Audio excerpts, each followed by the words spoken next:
शहराच्या दैनंदिन स्वच्छतेची मोलाची जबाबदारी पार पाडणारे महापालिकेचे स्वच्छता कर्मचारी आता कचऱ्याबाबत नागरिकांची जनजागृतीही करणार आहेत।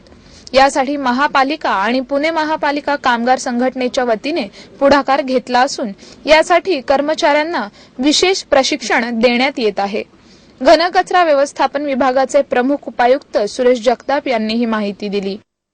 शहरात दररोज 1400 ते 1500 टन कचऱ्याची निर्मिती होते। दिवसेंदिवस हे प्रमाण वाढतच आहे। त्यामुळे महापालिकेस अनेक समस्यांचा सामना करावा लागत आहे।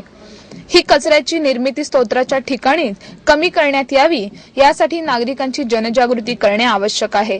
त्यामुळे स्वच्छतेच्या निमित्ताने संपूर्ण शहरभर आपली सेवा पुरविणाऱ्या कर्मचाऱ्यांची जनजागृतीसाठी मदत घेण्यात येणार आहे।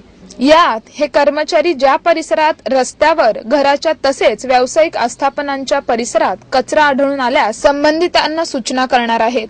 याशिवाय या नागरिकांना जवळच्या परिसरात असणारी कचरा कुंडी, कचरा वाहतुकीसाठी येणारी घंटा गाडी, तिची वेळ ही माहिती संबंधितांना देऊन असा प्रकार पुन्हा घडणार नाही याची दक्षता घेतील।